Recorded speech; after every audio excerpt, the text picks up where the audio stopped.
Here, there is one thing which is different from all recorded. Here is some dual life that is not as the common. She was bitten by the vampire when she was in a trance, sleepwalking. Oh, you start.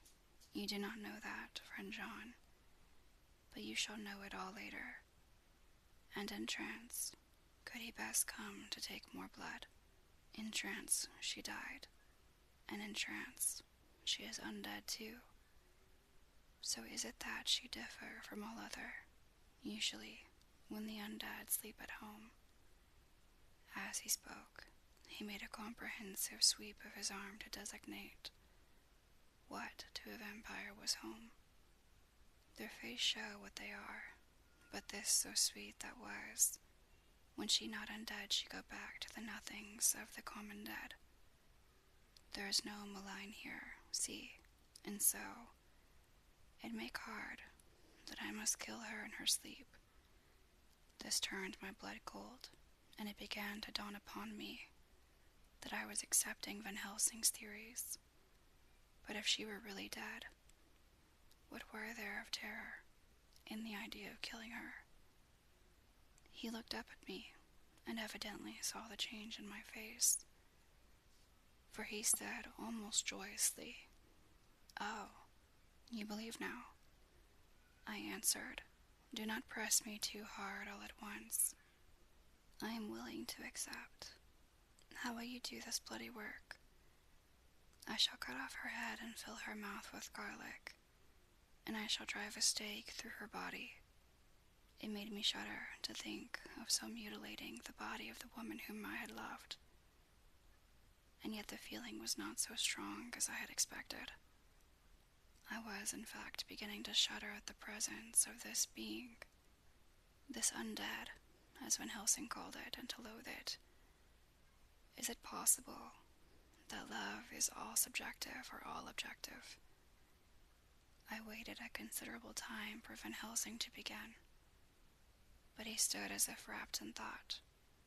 Presently, he closed the catch of his bag with a snap and said, "I have been thinking and have made up my mind as to what is best. If I did simply follow my inclining, I would do now at this moment what is to be done. But there are other things to follow, and things that are 1,000 times more difficult than that, than we do not know, and this is simple.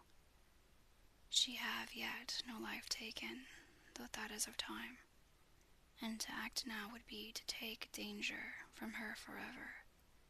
But then we may have to want Arthur. And how shall we tell him of this?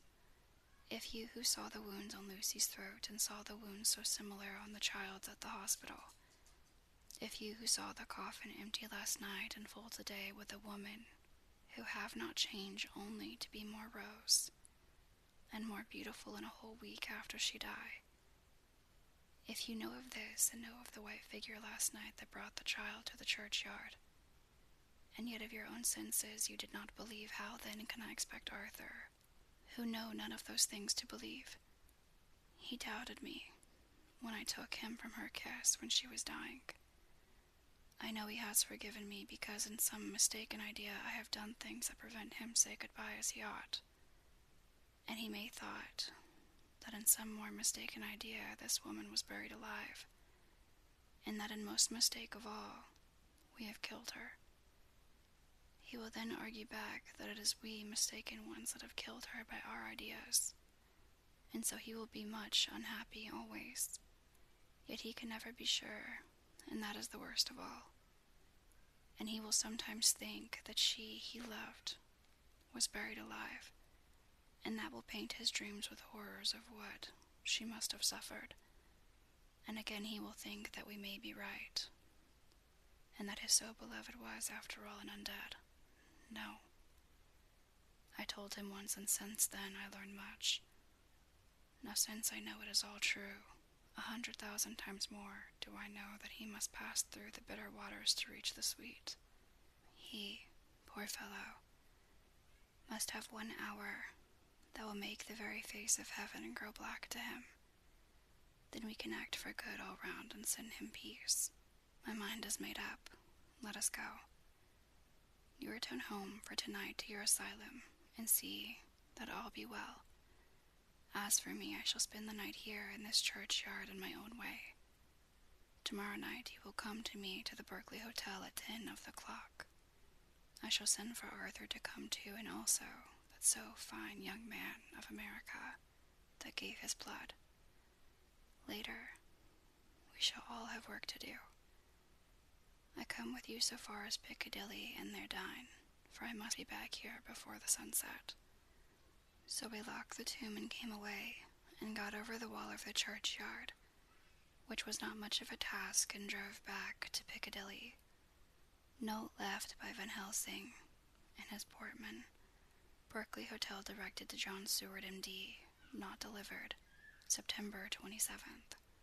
Friend John, I write this in case anything should happen. I go alone to watch in that churchyard. It pleases me that the undead Miss Lucy shall not leave tonight, that so on the morrow night she may be more eager. Therefore, I shall fix some things she like not, garlic and a crucifix, and so seal up the door of the tomb. She is young as undead, and will heed. Moreover, these are only to prevent her coming out. They may not prevail on her wanting to get in. For then the undead is desperate, and must find the line of least resistance, whatsoever it may be. I shall be at hand all the night, from sunset till after the sunrise. And if there be aught that may be learned, I shall learn it. For Miss Lucy, or from her, I have no fear. But that other to whom is there that she is undead, he have now the power to seek her tomb and find shelter. He is cunning, as I know from Mr. Jonathan, and from the way that all along he have fooled us when he played with us for Miss Lucy's life, and we lost. And in many ways the undead are strong. He have always the strength in his hand of 20 men. Even we 4 who gave our strength to Miss Lucy, it also is all to him. Besides, he can summon his wolf, and I know not what. So if it be that he come thither on this night, he shall find me, but none other shall until it be too late. But it may be that he will not attempt the place. There is no reason why he should. His hunting ground is more full of game than the churchyard where the undead women sleep, and the one old man watch. Therefore I write this in case. Take the papers that are with this, the diaries of Harker and the rest, and read them, and then find this great undead, and cut off his head, and burn his heart, or drive a stake through it, so that the world may rest from him. If it be so, farewell. Van Helsing. Dr. Seward's Diary, September 28th. It is wonderful what a good night's sleep will do for one. Yesterday, I was almost willing to accept Van Helsing's monstrous ideas, but now they seem to start out, lurid before me, as outrages on common sense. I have no doubt that he believes it all. I wonder if his mind can have become in any way unhinged. Surely there must be some rational explanation of all these mysterious things. It is possible that the professor can have done it himself.